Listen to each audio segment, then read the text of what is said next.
आप जिस घर में रहते हैं, मान लीजिए उस घर में 15-20 साल या उससे ज़्यादा भी लगभग 40-50 साल रहने के बाद आपको ये पता चलता है कि वहाँ पे कोई गुप्त तहखाना है जिसमें बहुत कुछ ऐसा भरा हुआ है जो आपकी दुनिया बदल सकता है, आपका मन खुश कर सकता है, आपको अंदर से संतुष्ट कर सकता है। आपको जानकर कैसा लगेगा?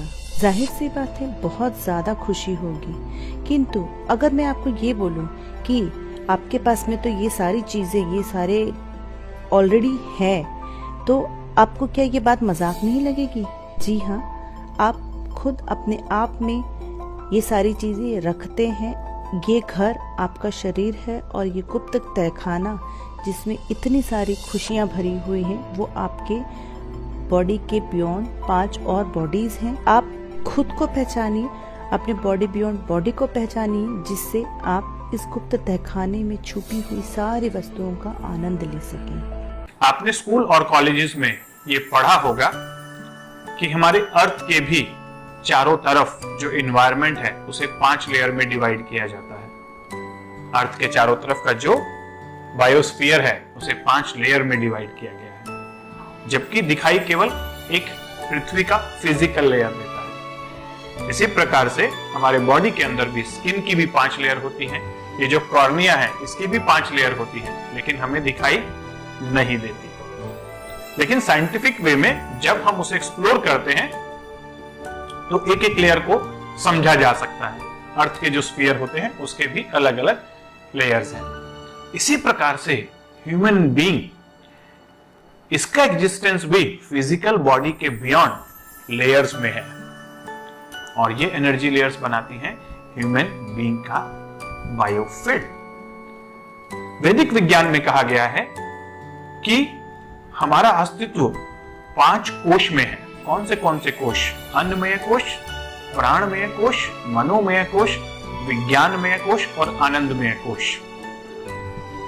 तो आजकल के युवा वर्ग को लगता है ये क्या कोश होते हैं, लेकिन क्वांटम फिजिक्स ने इस बात को साइंटिफिकली प्रूव किया कि ह्यूमन बॉडी के चारों तरफ डिफरेंट एनर्जी लेयर्स होती हैं जिन्हें हम बायोफील्ड कहते हैं, और इन एनर्जी लेयर्स में ही एग्जिस्ट करती हैं हमारी another bodies. First body is physical body, second is energy body, third is mental body, fourth is intellect body and fifth is bliss body.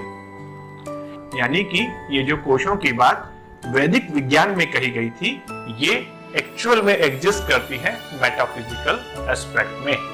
तो ह्यूमन बीइंग के 2 एस्पेक्ट हैं, फिजिकल एंड मेटाफिजिकल। फिजिकल जो brain और body है, ये सबसे dense layer है, लेकिन जो मेटाफिजिकल है बीइंग पार्ट, ह्यूमन मतलब ब्रेन एंड बॉडी, लेकिन बीइंग के अंदर कई चीजें आती हैं। इसमें हमारे चक्र आते हैं, इसमें हमारी नाड़ियां आती हैं, इसमें हमारा energy body, mental body, intellect body, soul body, ये सारे मेटाफिजिकल हैं।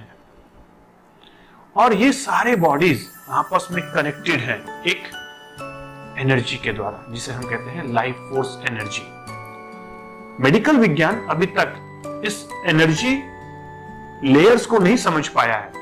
Medical science is one of the best science to diagnose as well as treat the disease in physical body. यानी ब्रेन और बॉडी को समझने के लिए one of the best science is medical science. इसीलिए मेडिकल साइंस किसी भी disease को बेहतर तरीके से डायग्नोज कर सकता है और उसका एक्यूट मैनेजमेंट भी कर सकता है। इसीलिए हमें मेडिकल साइंस की मदद लेनी होगी, हम उसे नकार नहीं सकते। लेकिन जो रूट कॉज है बीमारियों के, वो कहीं ना कहीं मेटाफिजिकल एस्पेक्ट में है। अगर ये 5 बॉडीज की परिकल्पना करें, जिसे मैंने अपनी बुक बॉडी बियॉन्ड बॉडी में भी बताया है, तो फिजिकल बॉडी केवल 20% फॉर्म करती है, 80% मेटाफिजिकल है। यानी हम अपने अस्तित्व का केवल 20% ही जान पाए हैं, 80% से अभी अनजान है, और इसीलिए हम हैरान हैं, परेशान हैं। अगर हम अपने अस्तित्व को कंप्लीटली जान लें तो बहुत सारी जीवन की परेशानियां अपने आप कम हो जाएंगी। यानी ये जो मेटाफिजिकल बॉडी है ये साइंटिफिक है, इन साइंटिफिक वे में इन्हें एक्सप्लोर करना होगा। फिजिकल बॉडी की स्ट्रक्चर्स को, एनाटॉमी को, फिजियोलॉजी को तो हमने एक्सप्लोर कर लिया है with the help of medical science. हम एक एक सेल का एनाटॉमी फिजियोलॉजी जानते हैं, ऑर्गन्स की एनाटॉमी फिजियोलॉजी जानते हैं, लेकिन ये जो मेटाफिजिकल बॉडीज हैं इनका भी एनाटॉमी और फिजियोलॉजी यानी इनकी भी स्ट्रक्चर हमें एक्सप्लोर करनी होगी, और इसके पीछे पूरा वेस्टर्न वर्ल्ड लगा हुआ है। अभी तक माइंड के बारे में समझा जा सका कि माइंड की स्ट्रक्चर होती है, कॉन्शियस माइंड, सबकॉन्शियस माइंड और अनकॉन्शियस माइंड। ये स्ट्रक्चर्स साइंटिफिक वे में एक्सप्लोर की गई, लेकिन अभी तक सोल और इंटेलेक्ट के बारे में कैसी स्ट्रक्चर होती है, वो कैसी होती है, क्या इसकी एनाटॉमी है, क्या फिजियोलॉजी है, अभी तक साइंटिस्ट रिसर्च कर रहे हैं। लेकिन ये जो सेकंड लेयर है ना, एनर्जी बॉडी, इसकी स्ट्रक्चर, एनाटॉमी, फिजियोलॉजी पूरी एक्सप्लोर की जा चुकी है, और ये एनाटॉमी फिजियोलॉजी हमारे वैदिक विज्ञान में लिखी हुई थी, और इसे क्वांटम फिजिक्स ने आज प्रूव कर दिया है। कैसे? मैं आपको बहुत सहज वे में, मैं आपको बहुत ही सिंपल वे में बताता हूं। जैसे हमारे फिजिकल बॉडी में बहुत सारे सिस्टम हैं, cardiovascular system, lymphatic system, nervous system, और इन सिस्टम में आर्टरीज, वेन, लिम्फेटिक वेसल्स का या नर्व का जाल बिछा हुआ है। जैसे कार्डियोवैस्कुलर सिस्टम में आर्टरीज में, वेन में ब्लड फ्लो करता है, लिम्फेटिक सिस्टम में लिम्फ फ्लो करता है, और नर्वस सिस्टम में नर्वस एनर्जी फ्लो करती है। उसी प्रकार से एक सिस्टम और है, ये सिस्टम है एनर्जी वेसल्स का और एनर्जी चैनल्स का। लेकिन ये जो सिस्टम है ये मेटाफिजिकल पार्ट में है, यानी बीइंग पार्ट में है। और ये जो एनर्जी वेसल्स हैं ये 72,000 होती हैं, 72,000, और इनको कंट्रोल करने के लिए छोटे छोटे रेगुलेटर्स लगे हुए हैं। ये जहां जहां पर एनर्जी वेसल्स एक दूसरे को क्रॉस करती हैं, एनास्टोमोसिस करती हैं, जंक्शन बनते हैं, वहीं वहीं पर एनर्जी के फ्लो को कंट्रोल करने के लिए रेगुलेटर लगे हुए हैं, जिन्हें हम कह सकते हैं एनर्जी सेंटर्स। और इस पूरे सिस्टम में फ्लो करता है लाइफ फोर्स एनर्जी, और ये life force energy physical body के एक एक सेल को मेटाफिजिकल एस्पेक्ट से कनेक्ट करता है। यानी माइंड, ब्रेन, बॉडी, सोल आपस में कनेक्टेड है लाइफ फोर्स एनर्जी से, या ये कहें कि physical body, energy body, mental body, intellect body and soul body, bliss body, ये पांचों बॉडी कनेक्टेड है इस एनर्जी, लाइफ फोर्स एनर्जी के द्वारा। ये life force energy carrying system पूरे बीइंग पार्ट में है, और इसके द्वारा ही हम 24/7 इस ब्रह्मांड के साथ, इस एनवायरनमेंट के साथ, इस यूनिवर्स के साथ, इस कॉस्मोस के साथ दो चीजें एक्सचेंज कर रहे हैं। क्या? Energy and information. जैसे आप अपनी फिजिकल बॉडी के द्वारा 24/7 दूसरों के साथ बोलकर या अपनी फीलिंग्स के द्वारा एक्सप्रेस करके इंफॉर्मेशन शेयर करते हैं और एनर्जी अपने एक्शंस के द्वारा एक्सचेंज करते हैं, इसी प्रकार से जो मेटाफिजिकल पार्ट है, जो बीइंग पार्ट है, जो बायोफील्ड है, और उसके अंदर जो एनर्जी बॉडी है, उसके द्वारा हम 24/7 जागते हुए भी और सोते हुए भी क्या एक्सचेंज कर रहे हैं? दो चीजें, एक इंफॉर्मेशन और दूसरा एनर्जी, लाइफ फोर्स एनर्जी। तो ये डायनामिक सिस्टम है, और इस सिस्टम में अगर ब्लॉकेज आ जाए, ये जो डायनामिक एक्सचेंज सिस्टम है, इसमें अगर ब्लॉकेज आ जाए तो लाइफ फोर्स एनर्जी का फ्लो ये पांचों बॉडीज में डिस्टर्ब हो जाता है, इम्बैलेंस हो जाता है, और इसी की वजह से फिजिकल बॉडी में डिजीजेस आती हैं, मेंटल बॉडी के अंदर मेंटल इमोशनल स्ट्रेस आता है और इश्यूज आते हैं, और लेटर ऑन जब ये फिजिकल और मेंटल दोनों लेयर्स ब्लॉक होनी शुरू होती है एनर्जी ब्लॉकेज की वजह से, तो ये ओवरऑल ह्यूमन बीइंग का सिस्टम डिस्टर्ब हो जाता है।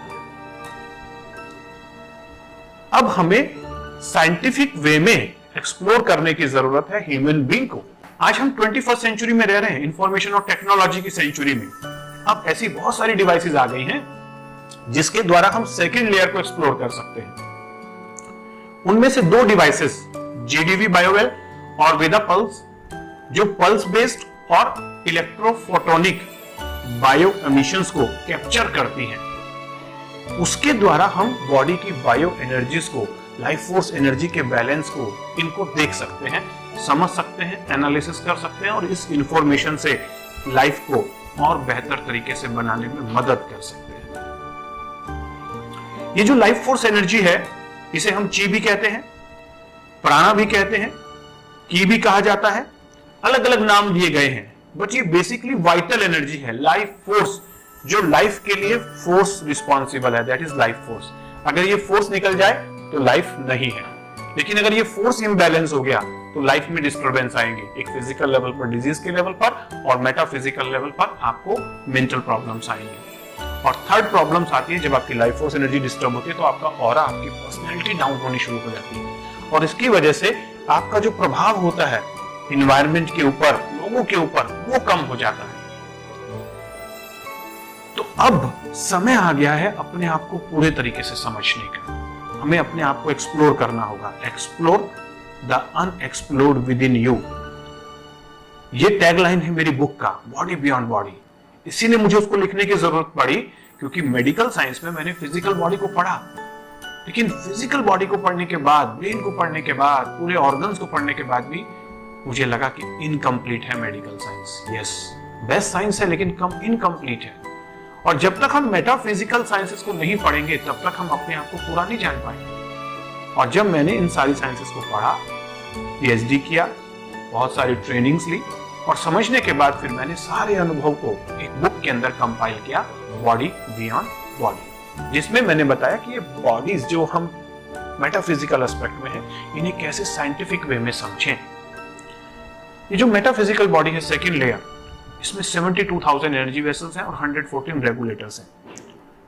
वेदों में इसे नाड़ियां कहा गया है, ट्रेडिशनल चाइनीज मेडिसिन में इन्हें मेरिडियंस कहा गया है। यानी बोलने का तरीका अलग अलग है, समझाने का तरीका अलग अलग है, अलग अलग कंट्रीज का, अलग अलग पैथीज का, लेकिन सार एक है, समरी एक ही है। जैसे किसी एक बुक की डिफरेंट ऑथर्स समरी बनाते हैं तो वो अपनी समझ के हिसाब से उसको एक्सप्लेन करते हैं। तो आप एक ही बुक का 4 ऑथर्स का समरी पढ़ेंगे तो आपको अलग अलग तरीके से बुक समझ में आएगी। इसी प्रकार से जो मैं ये कह रहा हूं बॉडी बियॉन्ड बॉडी, यानी ये जो फिजिकल बॉडी के बियॉन्ड मेटाफिजिकल बॉडी है, इसको अलग अलग कंट्रीज में, अलग अलग पैथीज में अलग अलग तरीके से प्रेजेंट किया गया, लेकिन सार, समरी केवल एक है कि हमारे 2 पार्ट हैं, ह्यूमन और बीइंग। ह्यूमन के अंदर है ब्रेन प्लस बॉडी, बीइंग के अंदर है बहुत सारी चीजें। बीइंग के अंदर क्या क्या आता है? बीइंग के अंदर आता है आपका माइंड, आपकी इंटेलेक्ट, आपका ईगो, आपकी सोल, और एक मिसिंग पार्ट जो कभी तक नहीं बताया गया वो है एनर्जी बॉडी, जिसके अंदर 72,000 नाड़ीज और चक्र है। और ये चक्र और नाड़ी ये हमारे जीवन का सार है, क्योंकि इसी में लाइफ फोर्स एनर्जी फ्लो होती है। इसीलिए हमेशा कहा जाता है कि आप अपने आप को फ्लो स्टेट में रखिए, स्टैग्नेंट नहीं होने देना है। जैसे पानी अगर बहता हुआ पानी रुक जाए तो सड़ जाता है, इसी प्रकार से इन बायोफोर्स एनर्जी के, लाइफ फोर्स एनर्जी के चैनल्स में जब एनर्जी का ब्लॉकेज आ जाता है तो लाइफ में ठहराव आ जाता है। क्यों आता है ब्लॉकेज? सबसे पहले आता है माइंड के द्वारा। अगर आप माइंड के द्वारा नेगेटिव मेंटल इमोशनल स्टेट में फंसे हुए हैं, ओवर थिंकिंग में फंसे हुए हैं या नेगेटिव थिंकिंग में फंसे हुए हैं, तो ये नाड़ियां ब्लॉक हो जाती हैं, चैनल्स ब्लॉक हो जाते हैं, क्योंकि ये वाइब्रेशनल फ्रीक्वेंसीज पे फ्लो करती है। और नेगेटिव इमोशंस आपकी जो लाइफ फोर्स एनर्जी है उसकी वाइब्रेशन कम कर देता है, तो एनर्जी का फ्लो डाउन हो जाएगा। जैसे समझ लीजिए कि अगर एक पाइपलाइन के अंदर पानी, प्योर पानी जा रहा है तो फ्लो बना रहेगा, लेकिन उस प्योर पानी के अंदर अगर इंप्योरिटीज आ जाए, कुछ रेत चली जाए, कुछ कंकड़ चले जाए, तो वो कहीं ना कहीं ब्लॉकेज कर देंगे। इसी प्रकार से इन नाड़ियों में life force energy free flow होती है, लेकिन जैसे ही नेगेटिव इमोशंस आती हैं, कुछ मेंटल इमोशनल स्ट्रेस आता है, तो वो एक कंकड़ की तरह इन नाड़ियों को ब्लॉक कर देता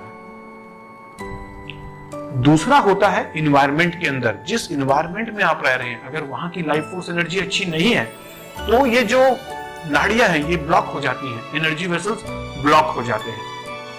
तीसरा होता है कि आप किस प्रकार की डाइट ले रहे हैं, किस प्रकार का लाइफस्टाइल फॉलो कर रहे हैं, किस प्रकार की स्लीप आप ले रहे हैं। स्लीप, डाइट एंड लाइफस्टाइल, इसका भी बहुत बड़ा रोल है हमारी इन नाड़ियों को ओपन रखने में।